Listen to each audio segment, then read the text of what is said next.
Welcome all, Coleman Report Live, May 8th edition. Thank you all for joining us. Hey, we have some special guests today. We got Saunders Jones. Saunders is if I have my notes here, the Chief Lending Officer at Coosa Valley Credit Union in Cartersville, Georgia. Saunders, thank you so much for joining us. Thank you, Bob. Bill Beardsley, President, Michigan Business Connection Credit Union Service Organization out of Ann Arbor. And Mark Ritter, CEO of Member Business Financial Services, Philadelphia. Gentlemen, and Chuck Evans, EVP with Windsor Advantage. Chuck set this up for all of us, and of course our editor, Katie Watucky, and she's going to talk about some interesting reporting. The fraud is already hit. Anyway, Chuck, we have been very deficient in reporting what's going on with credit unions. Why did we put this panel together? Well, last week, Bob, we had Ryan Ernest from Heritage First and Lauren from First Resource, two community banks. And frankly, Saunders, my friend in Georgia, reminded me that the credit unions are very active in both SBA lending and the PPP program. So I invited Saunders. Mark Ritter, I've known for many years. He grew a credit union to $1 billion. Now he manages a CUSO with over $1 billion in servicing assets. And he's been very active in the PPP program. And then Bill Beardsley, who we've just met, like me, a recovering banker, has run a CUSO since 2004 and also touched this program. So I thought it would give you or the audience a good perspective on the PPP program. What are we at? 185 billion. The average loans going down to 75,000, and 35% of the loans are with organizations less than $1 billion. So it's moving in the right direction, Bob. Good. Well, tell us about what's going on with credit unions. Who wants to address that issue? Credit unions and PPP. Mark? Sure, I'll hop in. The first round, being a collection of smaller organizations, was absolute chaos. The second round has been a godsend, and everything that the SBA and the Treasury have decided has been in our favor. Just like everybody else, we had a tough time putting loans in the first day. And past that, it's been smooth sailing and continuing to take applications on a daily basis so that everybody, all the members got their money. We're working with over 30 credit unions on this, about 35 in total. And we're up to 150 million, about 2,600 loans. So, after the first day on the second round, nothing but great things. Awesome. Great.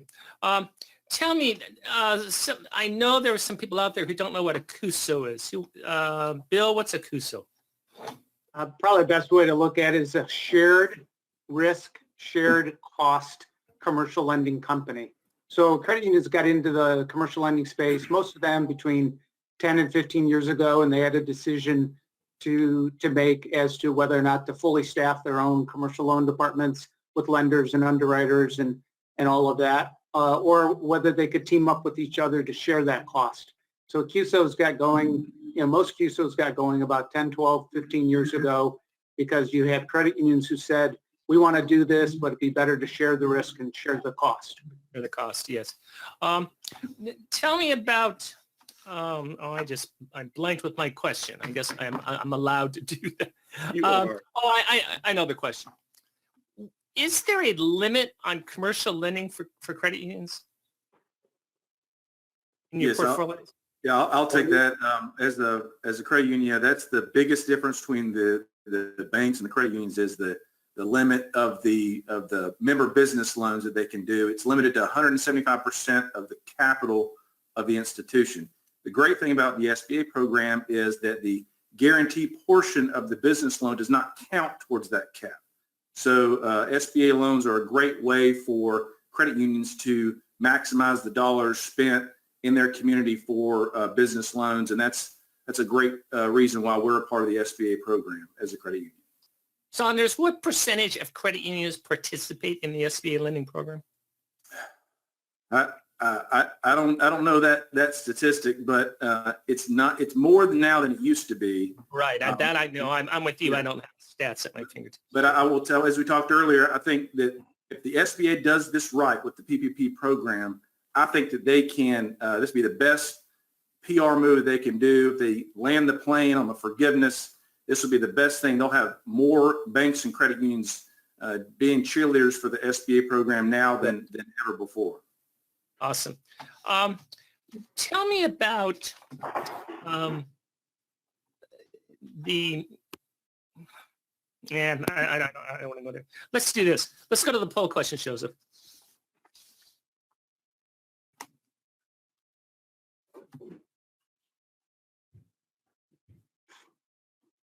And Joseph, before you show the response to the poll, I'd like the panelists to address what they see with their boots on the ground and what's happening out there. So I guess you're going to show the results, and we'll start with Saunders. What do you think, Saunders? Well, I think that just like anything else, everybody was racing to the finish line in the beginning. And I think at least our local demand here in Northwest Georgia has pretty much fizzled out. Everyone who wanted to get an SBA PPP loan, who qualified and got the paperwork in, has been approved. And so I don't see another wave of applicants. So I think that the funds are not going to run out. I think there'll be a surplus. Let me ask you this, and I'll just go down the who's next on this. We'll just go down. We'll go to Bill. Bill, what are you seeing in terms of the initial applications, which were what 5-6 weeks ago, to the applications today in terms of average loan size and average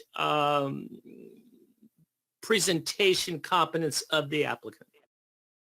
Well, definitely the average loan size has come down in round two, almost as much as 50% in our case. 98% of the loans we processed between the two rounds were under $350,000. So it started out at maybe for the first 2 days of round one, $120,000 average or higher. And then by now it's down to $40,000 in our case. The packages themselves, better and better as more clarity was provided by the SBA.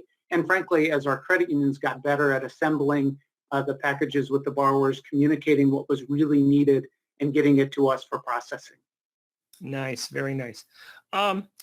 Mark, what's going on in your neck of the woods? What do you see with your boots on the ground? Since the first round, our average loan was $92,000. And the second round, let me pause you there. 92,000, and that equates to average employment of. For most of it, that would be a company of 8 to 10 employees, 8 to 12. Remember, an average credit union is only about 225, 250 million in assets. So we are a small community bank, a collection of even a large credit union. We tend to deal with Main Street America much more than we really stay out of the corporate middle market type of business for the most part. Very good, very good. Go ahead. Yeah, so we've gone from right when it started, we were down to about 56,000. Since May 1st, our average loan size has been $15,000. Really? So it's going to take a lot of $15,000 requests to use up the next $130 billion in funding. And what do you attribute to that stat? We're seeing a large drop-off we're seeing almost people being scared of applying for it because of what they're reading in the media. We're seeing the loans paid back. Bad media, yeah. And really, if you are a substantive business, you really got this lined up. And we're down to, those individual sole proprietors who are debating between unemployment and the PPP loan. Yeah. Right. Very good. 15,000. I didn't know, and that it was going that low. Let's go to the second poll question, Joseph.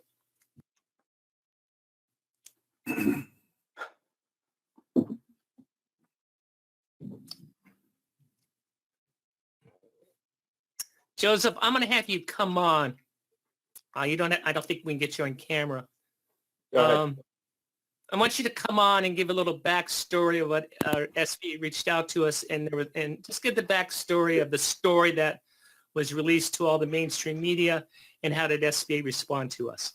Yeah, just real quick, we got a call from headquarters and they said they didn't call any other media outlets and they just wanted to I'm quash sorry, the ru- they called other media outlets, or they did not call other media? They did not. No, they just called us as a courtesy to us and they said that this is just a drafting error in the CARES Act too, and that it's not going to run out.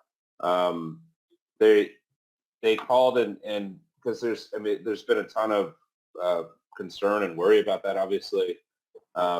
But they called and specifically told us that that's not going to be the case. Great. Well, that's good news. And Joseph, when did that happen? That must have been, I'm mixing the days, but it was probably early last week, probably Monday last week. I tend to agree with, can you go back to the answers? Yeah, I agree with the results. I don't believe it's going to run out. The government's pumped so much money into this program. If there is a shortfall, it will be taken care of. Chuck, you're a little close to Washington, D.C. What are your insiders telling you there? Well, if you look at it, Bob, we have $100 and some billion left in the program. Now, the whole 7A program on an annual basis, the cap was what, 30 billion dollars. So, and we're 5 months away from year end. So if we have 120, whatever it is, what are we at, 185 billion out of the second round? I'm hoping that, we're going to keep 4 or 5 every month. So it doesn't look like it's going to run out, bottom line. But the interesting thing, one of our clients said yesterday was that 8% of their clients have now elected not to take the PPP program or repay it. And I think that has a result of some of the publicity that we've seen in the last couple of days on the forgiveness aspect. And with the May 14th deadline coming up for repaying those things without any issues, I guess. So that seems to be. But if May, I don't know when the weekend is, but May 15th, you can sort of pay it off without a penalty, right? Yeah. I mean, is that, so with that May 14th deadline is sort of arbitrary. Would you agree? Yeah. Do you feel, Chuck, I'll go back to you. Do you feel that that is a legitimate concern by Main Street about the loan forgiveness application? Well, I think the publicity has created that more than anything else. I think when most people entered into this program, it was with excellent intentions, and they were just confused as to what's valid, what's not valid. I'm the one that's certifying. I'm the borrower. It's all on my shoulders. And everybody said, don't worry, they're getting the money out. Now, all of a sudden, Katie's coming up with a Fraud Friday article. We have a lot of publicity that Ruth Chris is having to pay this back. If you didn't need the money, you better return it, is what we're getting that message. So, borrowers that are cognizant of that, they're thinking, well, maybe I didn't need this. Yeah. We'll see. I had a credit union who had a $25,000 loan, and the people were worried that they were going to get raided. Yeah. And they were coming after them because if they didn't need the loan quite as much as they thought. Yeah. Well, Chuck did a nice segue into Katie. Katie, tell us about your reporting today. Right. So we finally got our first official PPP loan fraud this last week. What did it take? What, 2 weeks? Go ahead. Well, part of the reason why it's going to be slow right now is because a lot of the courts are slow. They're doing some kinds of online video chat kind of thing for initial hearings and things. So we're going to probably see these slowly trickle in until things start to get back open again. But this particular case comes from 2 Rhode Island businessmen. The first, well, we don't have the full information here, but the first one was already involved in some sketchy behaviors. He was using his brother's name to purchase several restaurants. He purchased at least 2 of them and was looking at purchasing a third before all of this stuff happened. When coronavirus hit, he decided he wanted to get some PPP loans for these restaurants, but he had never opened the restaurants and he did not have any employees. One of the restaurants did open briefly, but ended up being closed because they found out he was using his brother's name for the liquor license. So that was closed far before any of this happened. So he goes to apply for PPP loans and has a little bit of trouble filling out some of the documents because he doesn't have the documents. They didn't exist yet. So he goes to his friend who creates the documents for him to make it appear as though he had payroll and he had dozens of employees supposedly at each of these restaurants, which of course we know he didn't have any employees because it wasn't open yet. So he applies for 3 PPP loans, 2 for the businesses he purchased and 1 for a business that he did not even purchase yet. He didn't own it at all. And those applications are sitting there and waiting. At the same time, his friend decides he's going to do the same thing. And he creates this fake business where it's supposedly started last year. It was some kind of communication business, and he supposedly had several employees, I think maybe 7 or 8 employees. Again, never existed, never opened. They kind of got suspicious about that one and started looking into the employees and asked for a list of the employees. When they went and called them up, none of them even knew who this guy was. They said they never worked for him. Luckily, the police kind of got involved. They heard a tip that supposedly something was going on. So none of these loans did go through. I love it. It sounds like a mob activity type of transaction. Very good reporting. Hey, let's do this. Let's go around closing statement, everyone. This has been a great event. By the way, if you're interested in sponsoring this show, drop an email to me and I'd be happy to respond to you. So let's go around and have each of you give a closing comment. I think what I really would like to know is, we sort of know where we are today. Saunders, Chuck, Bill, Mark, sort of give me your perspective of what you think is going to happen in the next 30 days. Well, I'll go first. I think that, again, if the SBA can land the plane, provide the guidance needed, this will be the best marketing that SBA's ever had. It will bring a lot of banks and credit unions back into the program and actively participate in the program again. And this can be really a great boon to the industry. Well said. Well said. Chuck? If you would have told me we don't know how we're going to report these loans or how we're going to forgive them and what the process is a month ago, I would have probably had a lot more angst than I do today.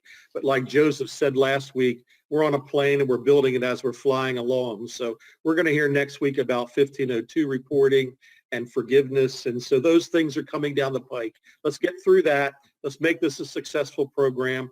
The average loan's coming down. I think the smallest one I've heard of is $260. So it's access to capital. Kidding? Are you kidding? No, one was in Georgia, was a $300 barbershop. The other was in Tennessee, and it was a $260. You know what? I should not laugh.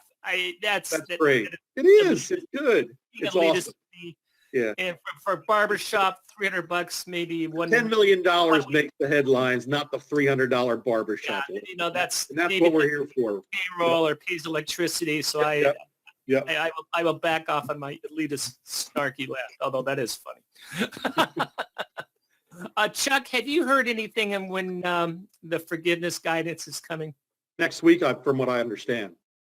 Yeah, it was supposed to be this week, but next week. Yeah, we think we thought it was going to drop today.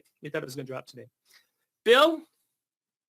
Well, I'll tell you, Bob, in the next 30 days, I hope I get some sleep as well as the rest of my team, because it's been a real ride for the last 4 weeks. But I'm sure the guidance will be out. I'm sure that we'll figure it out. I think the real challenge is logistics. You know, we did more loans in the last 6 weeks almost than we had on the books before this program was launched. So from a unit standpoint, I think it's going to be really challenging for a lot of lenders to figure out how they can communicate with that many new borrowers or relationships. But I'm sure the forgiveness process will take some time to get through. But, 30 days from now, I bet you we have a pretty good picture of what it looks like. Very good. Mark? The authorization process has turned around and gone really well. The biggest thing that I hope the SBA ultimately will give us some forgiveness on is the reporting behind this and push out some of those initial dates and the documentation and the disbursements, because it's really, for small lenders like a credit union, it's really become a burden to have such a high volume in a condensed period of time where maybe you don't have the systems. But I also think you're going to see a marketing campaign because, you know, everybody thought this next round was going to get burned so quickly, and everybody has stopped applying. That people are going to say, come apply for a loan again. So hopefully, I hope that doesn't happen, but we'll see. Very good. Gentlemen, and Katie, great reporting. Gentlemen, I've really enjoyed this session. Let's get you back on later. And everyone have a nice weekend. Thank you very much. Thank you very much. Thanks, guys.